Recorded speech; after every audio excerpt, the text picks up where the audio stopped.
Nos gusta aprender, es nuestra pasión. En cada programa encontramos una excusa para sumergirnos en nuevos temas y charlar con referentes dispuestos a compartir sus conocimientos. Abrimos una nueva ventana entonces y te invitamos a que te asomes y participes de la experiencia con nosotros. Hoy el tema y el invitado son... Hoy el tema y el invitado. El invitado es Gustavo Blutman. Gustavo, bienvenido. Y el tema lo vas a decir vos, Gustavo. Hola, buenas tardes. Muchas gracias por la invitación. Mi nombre es Gustavo Blutman, como ya mencionaron. El tema es hablar sobre el Estado y el empleo público. Son temas que vengo trabajando ya hace un tiempo. Como bien dijiste, soy profesor de la Universidad de Buenos Aires hace mucho, pero mucho tiempo. Hace más de 30 años que doy clase en la universidad. Pasé por todas las instancias y doy clases no solamente en la Universidad de Buenos Aires, sino en varias universidades de acá y de algunos otros países también que me invitan. Así que muchas gracias por la invitación. Por favor, para mí es un gusto. Le cuento a la audiencia, te cuento a vos también. Di con Gustavo, que ya viene trabajando hace mucho, porque después tuve la suerte de rastrearte ahí un poco la carrera, venís hace mucho en estas cuestiones. Gustavo es docente, como dijo, pero escribió una nota para Clarín que me llamó la atención. La nota tenía que ver algo así como que no era el enemigo, el empleado público no era el enemigo, algo así era la nota, ¿no? Un título así, movilizador. Tan movilizador que en realidad a mí me llega la nota por un interpósita persona, que es habitualmente se escucha del programa, y que me dice, mira esta nota, te va a interesar el tema, porque escucha el programa y porque además en realidad es alumno de uno de los institutos. Y la verdad que sí, me interesó cómo lo enfocaste, de qué se trata, y en época donde estamos tan vapuleados, los funcionarios públicos, los empleados públicos en general, bueno, que en un medio masivo alguien escriba para el lado que escribiste vos, no solo me llamó la atención, sino que además me gustó. E insisto, me gustó el enfoque que le diste. Habitualmente cuento, cuando hablo de estas cuestiones, cuando hacemos cursos de estas cuestiones y todo, todos me dicen, pero haces cursos, todo esto, en este momento en que los quieren rajar a todos, porque es lo que viene imperando por todos lados. Y yo creo que este es el momento de la resistencia, es el momento de mostrar verdaderamente lo que valen los funcionarios públicos, los empleados públicos, ¿sí?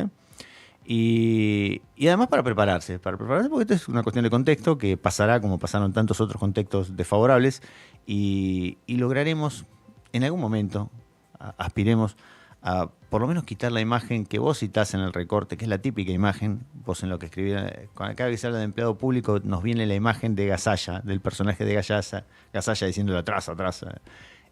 Pero la verdad, doy fe de esto, lo he dicho un montón de veces, la administración pública está llena de funcionarios con una valía increíble, que no están representados con ese personaje. Que los hay, como en todos lados, pero hay una inmensa mayoría que no es así. Así que yo lo primero que te voy a preguntar, ¿qué te motivó a escribir eso que escribiste? Y después que nos detalles un poco qué escribiste. Bien, bueno, hace bastante tiempo que vengo escribiendo. En realidad yo me dediqué una parte, soy investigador de la universidad, soy profesor titular regular de Administración Pública en la Facultad de Ciencias Económicas y estoy en un centro de investigaciones, que es el Centro de Investigaciones en Administración Pública. Es un centro que se dedica a temas de políticas públicas, Estado y administración pública. Con varias investigaciones, yo dirijo proyectos de investigación, he dirigido muchas veces muchos proyectos vinculados con lo que fue los procesos de reforma y modernización del Estado, y hace unos 8 o 10 años empecé a decir, bueno, no vamos a ir del presente para atrás, sino que vamos a ir del presente para adelante, y empecé a hacer estudios de prospectiva y de análisis de escenario del Estado y la administración pública. Y hasta el año pasado estuve en un equipo que es la unidad de prospectiva y escenarios futuros en el INAP, que es el Instituto Nacional de la Administración Pública, coordinando un equipo de trabajo que analizó 3 sectores, 3 elementos, 3 situaciones del Estado, que son las tecnologías, las estructuras estatales y particularmente el empleo público. Y de hecho he escrito en Clarín sobre el empleo público y uno de los artículos antiguos que escribí, hace unos años, que se llamaba Los mitos sobre el empleo público. Y ahí va el punto de por qué escribí lo que escribí. Hay un mito del empleo público que está vinculado, que son todos ñoquis, son todos corruptos, son todos vagos.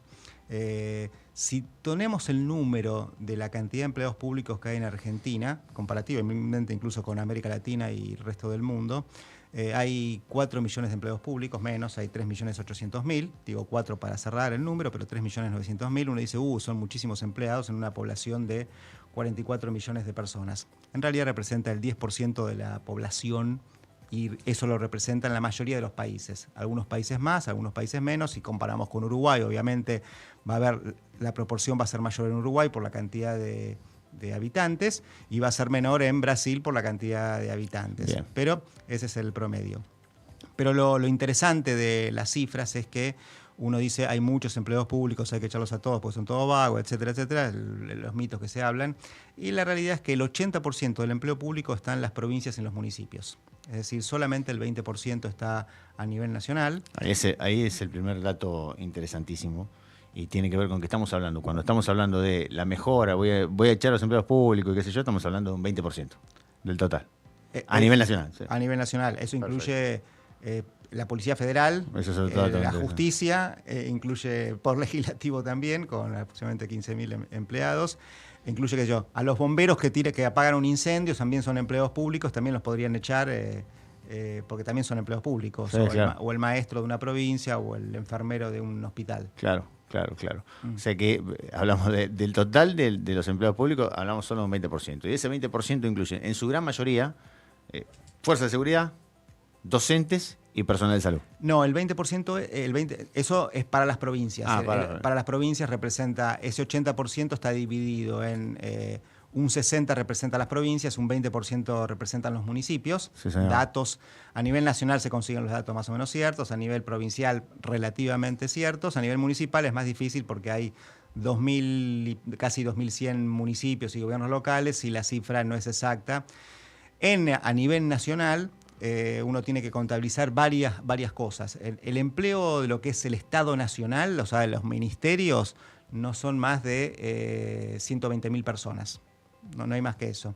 De los cuales hay 25.000 que son de planta permanente y después hay unos 60.000 que son de planta transitoria. Son contratos de empleo público, algunos son que facturan, que son monotributistas, algunos tienen contratos que van por un año, que son estos últimos son los que mayoritariamente echaron en este gobierno actual. Sí. Que hablan de 20.000 personas, es un número alto, porque ahí incluyen también empresas públicas y algunos organismos estatales como ANSES o PAMI, etcétera, que en algunos casos ni siquiera son considerados empresas públicas, como el PAMI no es una empresa pública, claro. Pero como al estar intervenido y las directivas salen desde el gobierno nacional, entonces uno podría llegar a considerarlo.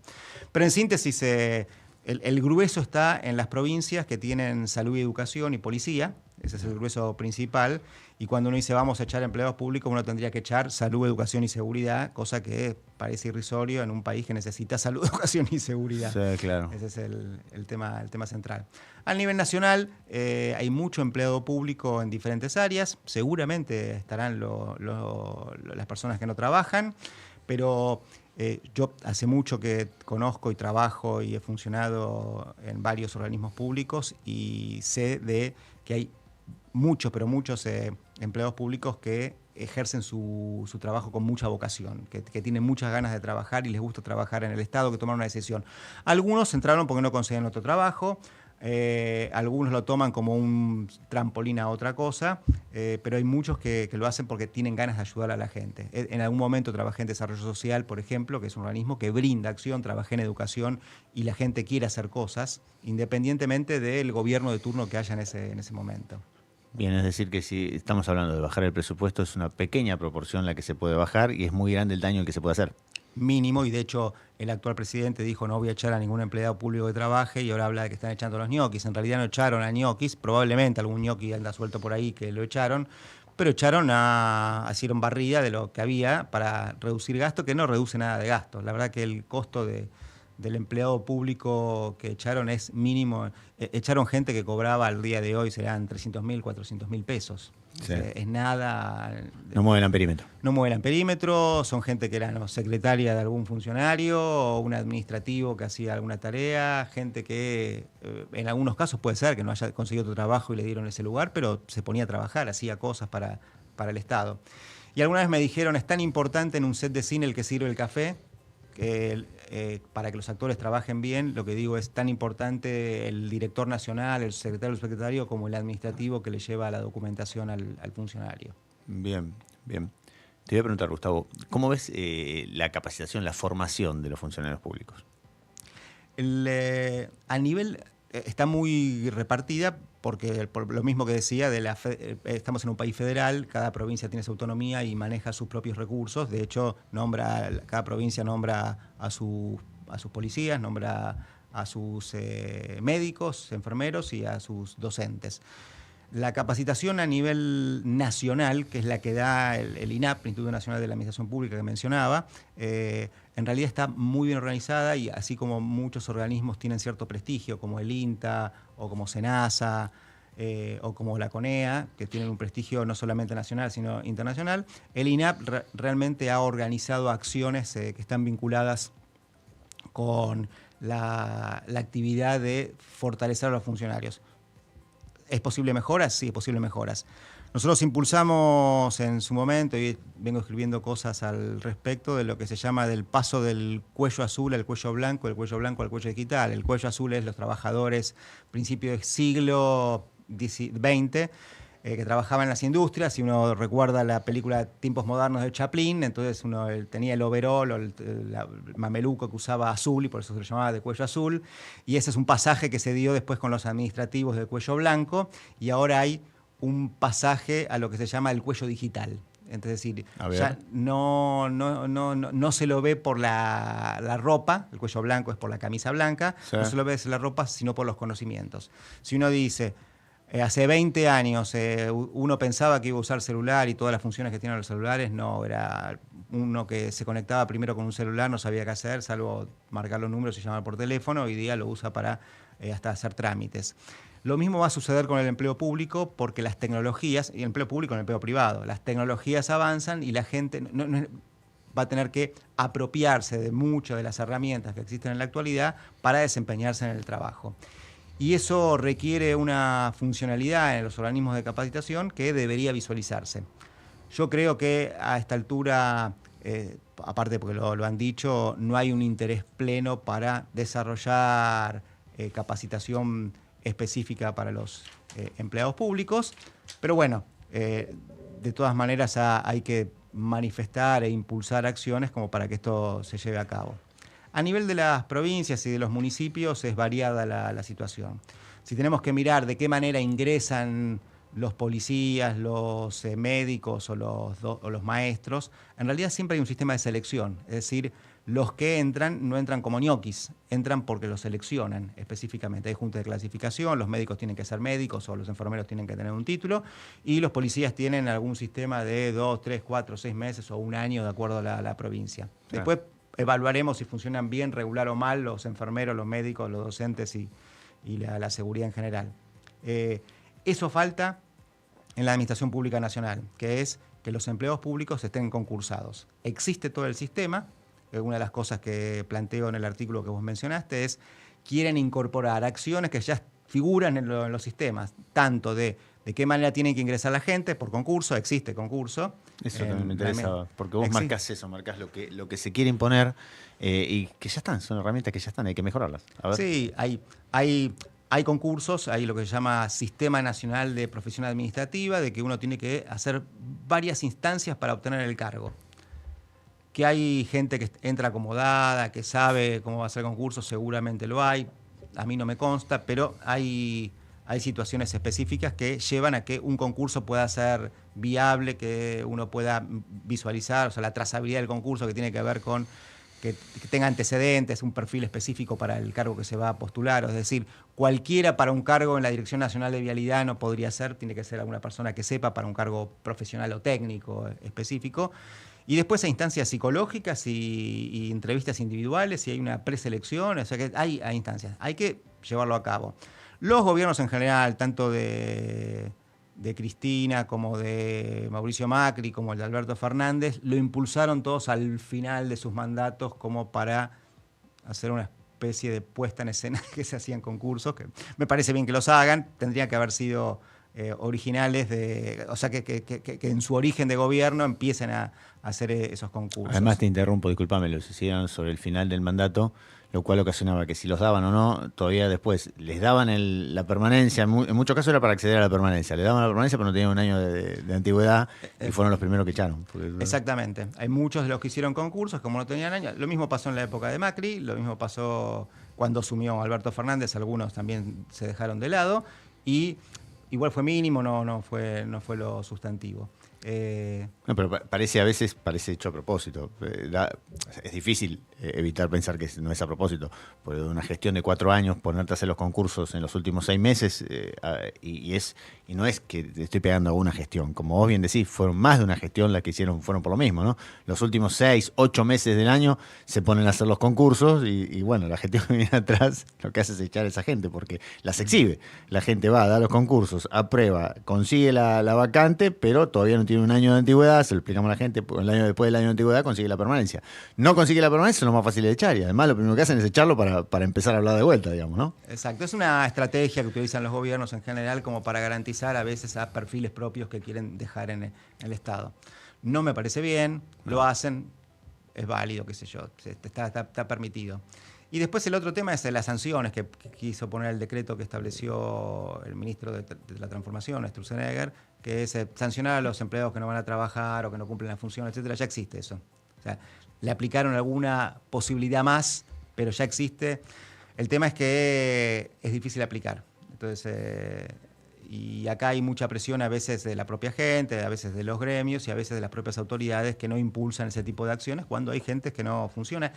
Y el problema es que le da mala imagen al empleo público cuando hay una persona que ven que no trabaja y la dejan estando en el lugar. Entonces, bueno, todas estas cosas que se pretenden hacer, estas cuestiones que existen normativamente, hay que ponerlas en práctica, nada más. Es muy sencillo, ponerlas en práctica. O sea, ya están normadas. Bien, acá me pregunta el licenciado Carlos Alberto Aguirre, ¿qué capacidad tecnológica propondrías qué capacidad tecnológica tendrían que tener? Imagino que ha querido preguntar eso. ¿Qué capacidad tecnológica proponés vos que tienen que tener los empleados públicos? ¿Hacia dónde tendría que apuntar esto? Ahí, como decía antes, con el ejemplo del celular, hace 20 años no sabíamos cómo funcionaba, hay toda una serie de tecnologías nuevas que van apareciendo y hasta fue forzada positivamente por la pandemia. Es decir, antes, prepandemia, ¿quién manejaba un Zoom, un Meet o un Teams? Nadie lo maneja, pocos lo manejaban, no digo nadie, pocos lo manejaban, y al día de hoy es algo común hacer reuniones por esas plataformas digitales. Las aprendimos forzadamente porque vino la pandemia y teníamos que comunicarnos. Hay muchas tecnologías de la actualidad que están vinculadas con mecanismos de transparencia, blockchain, metaverso, IA, que ya se van incorporando incluso hasta el léxico nuestro, hasta en el lenguaje nuestro, en el discurso nuestro, ya hablamos de terminologías que antes no las teníamos en nuestra mente. Hablamos de inteligencia artificial. Ahora, antes era cualquier cosa y la pandemia, ahora es cualquier cosa y la inteligencia artificial. Sí, es cierto. Bueno, son términos que la inteligencia artificial es una cosa gigante, enorme, abundante en información. Los empleados en general y particularmente los empleados públicos que tienen una base de datos impresionante, o sea, no hay base de datos más importante que la que tiene el Estado Nacional, digo, para tanto los empleados públicos como para la sociedad en general. Esas bases de datos tienen que manejarse. Entonces, lo que se llama el famoso Big Data. El Big Data más importante en los países es el que mantienen los estados nacionales, incluso más que Google, Amazon. Ellos lo hacen a escala internacional. Sí, claro. Pero al interior de un país son los que manejan mayor cantidad de información. Bueno, las tecnologías tienen que ver con estas nuevas herramientas que aparecen, que no es de exclusividad del informático, el programador, el agente de sistemas, sino que a medida que uno va teniendo conocimiento, probablemente en mi caso yo ya estoy como perimido en muchas de las actividades, pero la gente joven que arranca van a ser portavoces de todas esas tecnologías y van a apropiarse de todas esas tecnologías, van a ser una cuestión habitual programar sus propios sistemitas como para poder trabajar en el futuro. Bien, ahora que vos lo nombraste, te voy a dejar ahí flotando el tema de la inteligencia artificial para que vos me digas qué pensás, cuál va a ser el efecto en todo esto de la inteligencia artificial y de este miedo de me quedo sin trabajo, voy a trabajar más, me quedo sin trabajo. Pero le damos paso, antes le voy a dar paso al coequiper el día de hoy, mi amigo Martín Dolz. Martín, ¿me estás escuchando? A ver, me dicen que estás muteado, ¿eh? A ver. ¿Ahora? Ahora sí, ¿Hola? ahora sí, fuerte y claro. Ahí ¿Cómo te va, Martín? ¿Qué tal? Buenas tardes Mario, Gustavo. Un placer estar acá con ustedes. Bueno, igualmente, Martín, igualmente. Le cuento acá a Gustavo Martín, es nuestro chef estrella, pero además él en este momento está en Noruega. Martín vive en Noruega y aparte conduce este programa. Después tiene su propia parte del programa que hablamos de brújula culinaria, pero mientras tanto también se suma a todos los debates. Así que Martín, sos bienvenido si querés preguntarle algo a Gustavo. Está acá para contestarnos lo que le querramos preguntar. Gustavo. Perfecto. Bien. Gustavo, te preguntaba esto, ¿cómo visualizás la inteligencia artificial y el efecto que puede causar en los empleados públicos? Vamos a empezar por ahí. Ok, primero quiero hacerte una aclaración. ¿Puedo yo después preguntarle también a Martín cómo se cocinan algunas cosas? ¿O solamente él me va a preguntar a mí? ¿Qué decís, Martín? No, este es un intercambio, ¿no? Por supuesto, estamos acá para compartir. Está bien. Bueno, el tema de la inteligencia artificial es un tema que está en boga, como decía antes, sí. Está desarrollándose, todavía estamos recién en los primeros pasos de la inteligencia artificial. Como en todas las cosas no hay que tenerle miedo, hay que saber de qué manera se usan. Si bien los máximos exponentes de la inteligencia artificial, de hecho el creador del ChatGPT ya él mismo planteó ciertos grados de inseguridad, o Harari, el famoso que escribió varios textos en los últimos Nexus, el escritor israelí, el divulgador israelí, también plantea esto de hay que tener cuidado porque ya empiezan los sistemas empiezan a hablar entre sí. Sí. Empieza la paranoia Terminator, digamos. Sí, hay una cosa, algo por el estilo, de entre Terminator y Matrix al mismo tiempo. Claro, yo digo, perdóname, ¿no? ¿Sí? Pero esto es como cuando de chiquito nosotros miramos la película de Tiburón y después nos queríamos meter al agua. Ahora, cuando nos hablan de inteligencia artificial, nos acordamos de la película y nos agarra miedo. Yo tengo mi propia visión al respecto, quiero escuchar la tuya. Sí, bueno, hasta hace no mucho tiempo teníamos miedo de poner los datos en algunos sistemas y uno ponía cualquier dato en Facebook, en Instagram, en Twitter, etcétera, sin ningún problema, pero cuando el Estado nos pedía, tiene que poner su DNI, no, ¿cómo voy a poner mi DNI? Claro. Y uno sube fotos de en la playa o la familia festejando un cumpleaños sin ningún tipo de problema, como diciendo acá estoy presente. Lo mismo sucede con la inteligencia artificial. Va a haber vamos a tener que hacer los países, digo vamos porque soy parte de un país, tener algún grado de regulación, así como se plantea ahora en Brasil con el tema de Twitter, o en algunos países de Europa el tema de algunas plataformas. Vamos a tener que tener algunas regulaciones específicas para evitar que esos sistemas controlen el tipo de información. Por ahora está todo muy incipiente. Si uno pone algunos datos de lo que uno quiere, a veces no le sale correctamente lo que uno está buscando, entonces aparecen cosas medio raras. Pero hay que ver de qué manera los que tienen el control de esas plataformas que uno utiliza para la inteligencia artificial o los programadores que armen para la inteligencia artificial tendrán que tener algún tipo de normativas o, como decía antes, regulaciones específicas para evitar que lo que se diga o lo que se plantee sea incómodo, inequitativo o desigualitario respecto de la información que circula. Todos los vemos. Yo leo Twitter habitualmente, no soy muy tuitero, ni tengo muchos seguidores, ni nada, no me interesa tampoco. Y veo que cada uno pone lo que se le canta en cualquier momento. Cuando esto es masivo, a veces uno puede cambiar opiniones y en inteligencia artificial esto también puede derivar a cambio de opiniones sin ningún sentido. O sea, la semana pasada tuvimos acá a un especialista y hablamos de algoritmos y de esto, puntualmente. Esto de tirar una fake news y propagarla, digamos, ¿no? Esto mismo que estás diciendo vos. Bueno, la inteligencia artificial en ese sentido hay que tener cuidado. No solo por la inteligencia artificial, ya por los bots hay que tener cuidado. Así que no, pero bueno, son cosas de la época. Mientras lo miro al operador, le voy a pedir el primer temita musical y te voy a dejar pensando, primero que pienses un tema musical, que después te voy a pedir un tema musical que te guste para ponerlo. La única limitación es que tiene que ser de habla hispana, nada más. Y segundo, vamos a seguir mirando hacia adelante, hacia el futuro, y pensalo esto, porque la pregunta es, ¿qué temática de capacitación vos entendés que tendría que estar presente y de la que no se habla? Tecnología se habla ahora, todo el mundo dice, no, tiene que estar la tecnología presente en la capacitación de los agentes públicos. ¿Qué cosa no se habla y vos sentís que sí debiera estar presente en la formación de los agentes públicos? ¿Te parece? Para después del tema, entonces.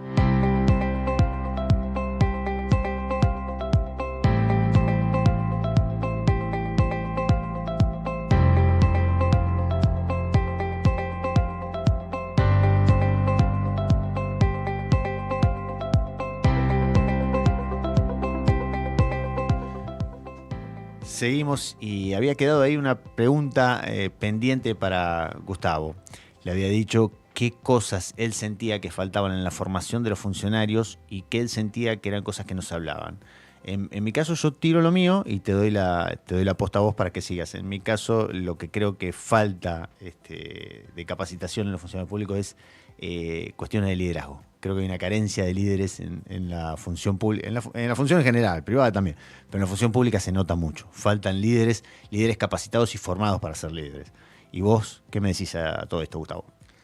Sí, primero hay que diferenciar lo que son líderes de jefes. No es exactamente lo mismo. De hecho, estamos haciendo un trabajo en salud y un médico puede ser un excelente médico, pero si lo nombran director de un hospital, probablemente no sea tan buen médico como es como director del hospital. Puede serlo, pero puede que no. Entonces, sí coincido con vos plenamente que faltan líderes en todos los ámbitos de lo que son la gestión de las diferentes organizaciones. Ahí si me dejás, te meto un bocadillo, algo que me dijeron no es de mi autoría, sino que me lo dijeron. Me decían, vos pensás que cuando vos haces carrera en algún lugar, vos empezás haciendo una función técnica que es la que aprendiste, la formación de grado o tu formación, la que vos tenés, con el tiempo cada vez te alejás más de lo técnico y empezás a tener que desarrollar otras habilidades. Y cada vez es menos de lo que yo, como contador público en el Senado, ya no hago cosas de contador público. Que no tiene, y el día que me tocó ser director de administración, ya no hacía cosas que tuvieran que ver con lo que yo había aprendido, ni liquidaba impuestos, ni mucho menos. Pero te tenés que nutrirte de otras herramientas que no siempre te las da el hacer y nada más. Hay que entrarle también a la capacitación. Sí, bueno, si tenemos que ver qué estudié yo y a qué me dedico, a ver. Nada que ver. Yo empecé estudiando ciencia política, después sociología, después hice una maestría en administración pública, ahí empecé a seguir el ritmo y después hice el doctorado y el postdoctorado en ciencias económicas.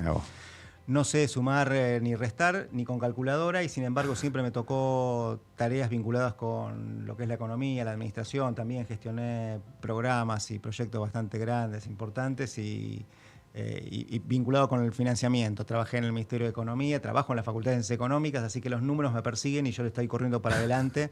Igual les escapás. Si yo les escapo, claro. Pero me siguen y entonces tengo que... suerte que ahora está el Excel, entonces me ayuda un poquito. Y me empecé a dedicar a temas que a nivel profesional vinculados con lo que son los procesos de planificación. Sí. Participé como coordinador en varios proyectos de planificación y sigo haciéndolo. Y vos me preguntabas antes sobre qué tenemos que capacitar a la gente. De hecho, yo estuve capacitando sobre temas de planificación y prospectiva, que me parece que uno tiene que saber en qué lugar está en el presente y de qué manera llegar al futuro. Por eso me parece que es válido tener como herramientas vinculadas con esto. La planificación no tiene que ser una planificación exclusivamente operativa, como es el presupuesto, saber que hoy tenemos tanta plata y llegamos a fin de año con tanto gasto, sino pensar qué es lo que buscamos como en cada organización, su visión, su misión, su dirección estratégica, sus metas, cuáles son las fortalezas, etcétera, las brechas que tenemos y cómo llegar a las metas correspondientes. Y el segundo tema que yo incluiría dentro de la pregunta que vos me hacés de qué hay que capacitar es que en esto, y está vinculado con lo que me decías de inteligencia artificial o la pregunta que hizo la persona que escuchaba relacionada con qué pasa con las tecnologías, es la cultura organizacional. La cultura organizacional del siglo XX es distinta a la cultura organizacional del actual siglo y hay que hacer una transformación, hay que cambiar. A ver, ¿qué cosas puntuales vos ves como diferente? Y en principio los vínculos son distintos. Hoy uno habla de, por ejemplo, de trabajo híbrido. Es decir, las relaciones sociales que se van gestando en las organizaciones son diferentes a lo que había antes. Mucho trabajo que antes se hacía exclusivamente en educación, que es algo que me consultaste también, que se hacía en las aulas, ahora se hace en las aulas y extra a las aulas. Muchas de las actividades se desarrollan a través de las plataformas que nos presentan cada organización. Si tenemos que hacer un trámite, sacar el pasaporte o hacer la visa a un país o algo vinculado con el registro civil, ya tenemos que cargar un dato que antes llenábamos un papel y lo entregábamos en una fila larga para... Las cuestiones que hacemos con el banco son distintas a las que hacemos ahora de las que hacían hace 20 años. Bueno, si nos metemos en la administración pública, ahora uno para entregar una nota en un organismo público tiene que llenar algo que se llama TAD, trámites a distancia, o utilizar los que trabajan en la administración pública, GDE, Gestión de Documentación Electrónica, que antes no se usaba. Entonces yo soy un señor que quiere presentar un papel en algún lado, ya no lo presento en una mesa de entradas de una oficina, donde está la empleada de Gasalla, ya hay algo que yo no conozco y lo tenemos que hacer. Y al día de hoy, los que estamos en esa transición de lo que es el papel a lo electrónico, lo estamos notando. Nuestros hijos y nuestros nietos va a ser algo común y simple llenar la documentación vía electrónica. Ni van a saber lo que es, como que le decís no sé si tenés hijos, un hijo o un nieto o chicos, le decís, voy a poner el magazine, el cassette, no saben de qué estamos hablando. Bueno, ahora hay otras plataformas y las plataformas que existen al día de hoy, que nos estamos apropiando nosotros ahora, dejarán de existir en un futuro y los que siguen tendrán que ir transformándose. La cultura organizacional tiene que cambiar, cambia porque cambian estas tecnologías y cambiamos nosotros y cambia la sociedad y tenemos que aceptar ese tipo de cambios y ver, y en relación con esto de la inteligencia artificial, de qué manera tomamos eso como algo propio para nosotros, que nos sirva a nosotros como para despegar, es como, de qué manera lo usamos como trampolín. Yo, que no conocía hace 2, 3 años las plataformas de inteligencia artificial, yo las uso, las trabajo, busco, consulto, averiguo, me sirven, son muy útiles. Claro. Probablemente hay que tener cuidado, como decía antes, pero hay que ver de qué manera las podemos utilizar. Bien. No sé, Martín, si vos querés preguntar algo o estamos bien. Estamos bien. Escucho con atención y pienso mientras entra una pregunta. Se me ocurre, les digo enseguida. Bueno, bien. Yo tengo una pregunta y es ir llevándolo para el lado de la educación. Empezamos con el tema de la educación en los formadores, los funcionarios públicos y agentes públicos. Ahora te llevo a la educación en general. Recién un poco en el corte hablábamos, fuera de aire, de algo que nos gusta a los dos, digamos, ¿no? El tema de la educación nos gusta a los dos. Aprovecho para felicitarte por el Día del Profesor. Igualmente, gracias. Y bueno, y este tema de la educación, salgámonos de la función pública, la educación en general. ¿Qué notas vos que le falte a la educación hoy por hoy? En algún momento en el momento de la conversación te conté de un video que metafóricamente muestra cómo todo el mundo fue cambiando y fue modernizándose. Los autos no son los mismos, no sé, el avión no es lo mismo. Y sin embargo la educación pareciera que la foto es siempre la de unos chicos sentados en un pupitre y la maestra o el maestro dando la clase adelante. Eso es metafórico, pero resulta que en los contenidos también es muy poco lo que va cambiando.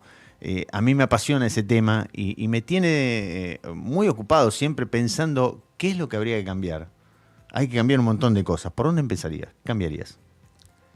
No, hay como diferentes estadios de transformaciones. Cómo se educaba hace 20, 30 años para atrás es de una manera, y cómo se tiene que educar o se debería educar también tiene que tener un cambio. La verdad que no soy un especialista en pedagogía o en didáctica, pero cuando charlo con gente que se dedica a estos temas, a veces la utilización de cierto herramental o ciertas tecnologías pueden ayudar como para que uno pueda hacerlos entrar a los chicos en el mundo que está viniendo. La cuestión de si tiene que hacerlos trabajar o no, eso desconozco cuando uno lo piensa en el aire y dice, qué útil que es para que la gente pueda saber de qué manera es un trabajo, así cuando sale se incorpora, pero también uno dice, los chicos que van a trabajar esos lugares son mano de obra barata para esa organización, entonces me pongo, no sé cómo va a funcionar la balanza en mi cabeza para ese tipo de situaciones, me parecen como válidas las dos nociones. Creo que hay cuestiones de transformaciones tecnológicas. Las tecnologías no son solamente las computadoras o los celulares. La tecnología es un formulario, es una tecnología. Es decir, prender el fuego con un encendedor es una tecnología. Cambiar es un insumo generar un producto. Las tecnologías. Cómo cambia eso a partir de nuevos insumos, nuevos productos. Y cuando hablo de tecnologías, no hablo de tecnologías solamente informáticas, sino de tecnologías de aprendizaje vinculados con estrategias puntuales de los docentes en el aula. Y ahí hay que hacer un cambio en lo que son los sistemas de formación docente. Que los docentes que enseñan en las aulas, porque de última son los que van a enseñar a los alumnos, son los que tienen que empezar ese proceso de transformación. O sea, los profesores de profesores son los que tendrían que creo yo, mi modesta opinión, de cambiar como para poder transmitirles a esos profesores que después van a ser maestros ese tipo de cambios. Bien. Se nos pasó el tiempo, se nos voló, Gustavo, se nos voló. Parece increíble, pero ya llevamos 50 minutos de programa. Me quedan un montón de cosas. Me hubiera gustado poder entrar más en los contenidos. Por decirte un ejemplo, siento que, por ejemplo, hay un tema en la formación financiera en los chicos no se les enseña y creo que llegan a grandes sin saber administrarse. Y digo, eso debiera ya tener un lugar. Hoy por hoy cualquiera se mete en una plataforma y opera y compra un bono y qué sé yo. Y en vez de darle lugar a estos supuestos gurúes que les traen de 20 y pico de años, hablábamos el programa pasado de esto, directamente que la propia escuela sea la que los forme en eso y que les enseñe por lo menos a lo que es el ahorro, lo que es administrarse con su propio dinero. Me parece que eso falta. Pero más allá de eso, para ir cerrando la nota, lo cual te agradezco que hayas venido. Si yo tenía una varita mágica y te diera el poder de poder transformar algo en la administración pública, ¿qué transformarías? Y parte de lo que vos señalaste de los liderazgos, dos cosas, líderes y planificar. O sea, no hay planificación en la administración pública. Entonces eso transformaría sistemas de planificación. Buenísimo, buenísimo. Es una improvisación continua, ¿no? Sí, no hay planes, Pero eso tiene que ver también con el Estado se está llevando de esa manera de año tras año, ¿no? No tenemos una planificación a largo plazo. De hecho, vamos a presentar en el Congreso de Económica que se va a hacer una mesa con algunos planificadores y el título que le puse es El Estado planifica, entre paréntesis, a veces. Ah, muy bien, muy bien. ¿Por qué no? Te comprometo a que me mandes el trabajo. ¿Qué te parece? Sí. ¿Vas a estar en Córdoba, me dijiste? Voy a Córdoba al Congreso de Administración Pública de la Asociación de Empleados Públicos. Sí, bueno, nos vamos a encontrar ahí. Yo también voy a estar en Córdoba, así que ahí vamos a seguir charlando sobre estas cuestiones. Por supuesto. La verdad que un gusto tenerte acá, a la gente y a Martín. Le digo, si no, lo dejamos ir. ¿Qué te parece, Martín?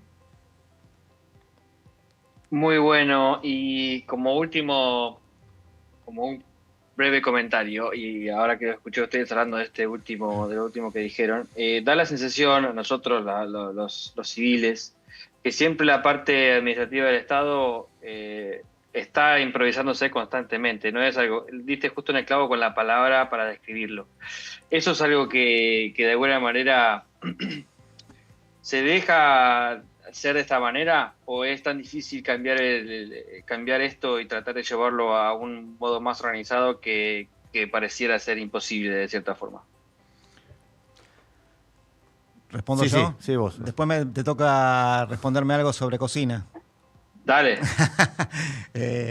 No, como señalaba antes, vos te imaginás hace 20 años atrás que ibas a estar teniendo esta charla desde Noruega por una pantalla o por la radio y podés hacerlo ahora. Hace 20 años seguro, te anticipo tu respuesta, la respuesta es no, sin que me digas nada. Yo te digo sí hay posibilidad de cambio. Si uno no piensa que hay posibilidad de cambio, entonces uno se queda esperando que el destino lo lleve a cada uno. Creo que hay posibilidad de cambio.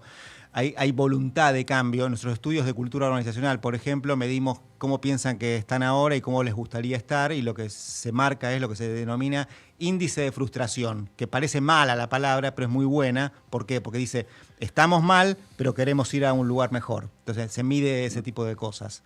Es más complejo hablarlo, pero lo dejo así como... Claro. Para que lean en mis artículos. Muy bien. Hago publicidad. Muy bien, me parece muy bien. Bloodman con B larga. Para eso estamos, muy bien. Muy bien. Así que... Bueno, te comento así, el licenciado Carlos Aguirre nos dice acá en la plataforma, ¿no? Dice, nos planteamos a corto plazo y a veces a mediano. Y después, respecto de lo que vos hablabas de este tema de una nueva forma de vincularse y la cultura organizacional, dice que los vínculos se volvieron más líquidos, diría Bauman. Así que es un buen aporte. Gracias, Carlos, por el aporte. Por lo demás, bueno, te saludamos. No me dijiste el tema. ¿Lo pensaste? ¿Un tema musical? Ah, sí. ¿Qué hago en Manila de Virus?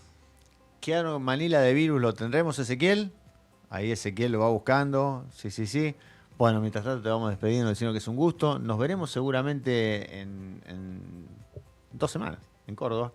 Y después Exacto. Te comprometo a que vengas semana. Una semana. Que vengas a nuestro congreso, que lo vamos a hacer los días del 23 al 25 de octubre. Seguramente en alguno de los paneles vas a participar, si es que querés, si es de tu agrado. Dale, te estoy invitando formalmente. ¿Está? Aceptar la invitación. Bueno, gracias. ¿Tenés el tema? Buenísimo, entonces, te despedimos. Muchas gracias por haber estado. Un gusto. Gracias.